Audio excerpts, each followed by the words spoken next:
Bonjour à toutes et à tous et bienvenue à la web radio de Plouzané, la radio des contents où on est content d'être content. Donc, bonjour Janine. Bonjour. Quand avez-vous construit à Plouzané ? En 1973 également. 1973 oui. également. Oui. Ok. Quel type de maison avez-vous ? Alors, c'était un F5, que j'avais, 4 chambres en haut, mais pas de chambre au rez-de-chaussée non plus. Alors, une cuisine, salle à manger, et puis toilette en bas, c'est tout. Ok, très bien. Donc vous avez modifié votre habitation ? Oui. À l'étage, il y avait 4 chambres et il n'y avait pas de... On a fait des toilettes à l'étage également. Ok. Donc, quelles sont les modifications que vous avez apportées à votre Alors, habitation ? en premier, on a acquis un peu de terrain sur le côté, qui nous a été vendu, parce que la maison était en limite, l'espace vert, voilà, c'est ça, exactement. Okay.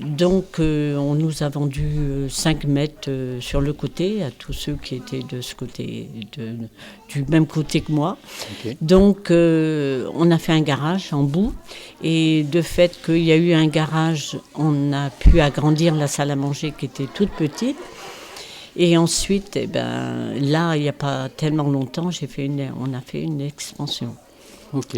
Donc, et qu'est-ce qui a motivé chez vous cette décision d'agrandir ou de faire cette extension ? Alors, ce qui a motivé en premier, c'est la santé. En fin de compte, mon mari avait été malade et donc je me disais que ça aurait été difficile de monter les escaliers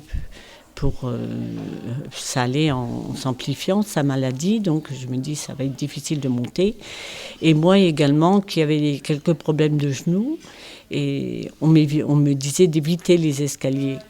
Enfin, c'est pas que je peux pas monter des escaliers, mais enfin, d'éviter. D'éviter de le faire. Voilà. Okay. On voit que, comme avec Marie-Louise, ce problème d'étage, d'escalier, c'est récurrent. Oui. Okay. Et notamment les escaliers, c'est quand même assez dangereux aussi. Oui. Quand on vieillit, on glisse facilement dans les escaliers. On a vite fait de chuter. Chuter facilement dans les escaliers. Ok. Quels sont les avantages et les inconvénients que vous avez trouvés quand vous avez fait cet aménagement dans votre maison ? Disons, les gros avantages, c'est d'avoir une chambre au rez-de-chaussée, une chambre et puis la petite salle d'eau. À côté de la chambre, une salle d'eau très facile. Et donc, l'extension aussi, c'est pas vraiment une véranda, c'est une pièce à vivre, mais avec beaucoup de vitres.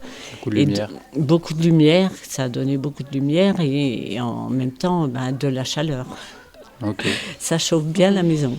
Enfin, disons que quand il fait froid aussi, les vitres, ça se refroidit plus vite aussi. Il faut faire. Il faut pas tout ouvrir quand c'est comme ça. Et y a-t-il eu des inconvénients à cette modification ? Non. Non. Il faut partir dans les travaux, c'est tout. Il faut se décider à faire les travaux. Okay. Et je disais tout à l'heure, quand on se décide à faire les travaux, il faut chercher aussi une entreprise sérieuse, de façon à ne pas avoir trop de soucis avec Surtout quand on arrive à un certain âge, on n'a pas envie vraiment d'avoir des soucis avec les constructeurs, obligés de les rappeler, qui ne viennent pas. Enfin bon, il faut prendre une entreprise quand même qu'on croit qui est sérieuse. Oui, vous avez été informé sur telle ou telle entreprise ? Oui. Et bien conseillé en fin de compte, parce que je n'ai pas eu du tout de soucis avec l'entreprise. Bon, super.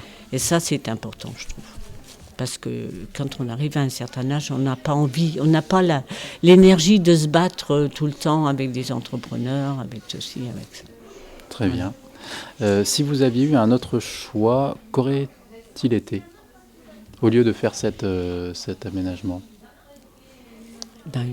Une autre maison, bien sûr, construire avec...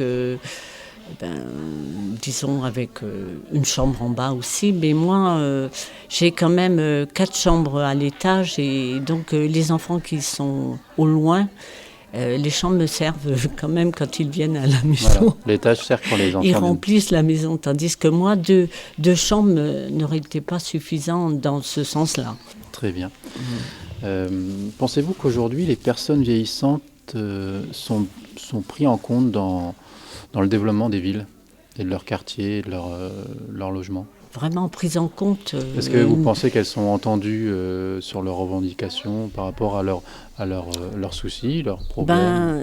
Disons que certaines personnes ne veulent pas surtout changer d'endroit parce que c'est toujours plus on vieillit, moins il faut se réadapter dans un autre endroit.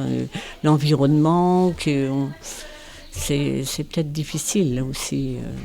Puis il y a des personnes qui ne voudront pas changer de toute façon Oui, bien sûr. de lieu. Est-ce que c'est pris en compte? Je ne peux pas vous répondre vraiment. Très bien. Non, mais Si vraiment sont entendus par leurs besoins, je ne sais pas. ok. Je ne sais pas. Et dernière question, pensez-vous qu'il faudrait imaginer quelque chose pour accompagner les personnes vieillissantes dans leur démarche, pour réfléchir, pour améliorer leur situation ou pour envisager leur avenir? Je pense, parce que oui, oui, certainement. Certainement, parce que je vois, Marie-Lou, c'est son fils qui s'est occupé de sa maison, de lui trouver le terrain, la construction, tout ça. Mais c'est difficile quand on est jeune, on est prêt à foncer partout, mais quand Oui, c'est plus compliqué.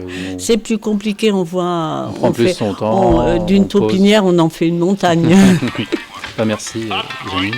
Donc je vais rendre l'antenne et je vous dis à bientôt sur la web radio de Plouzané. Merci.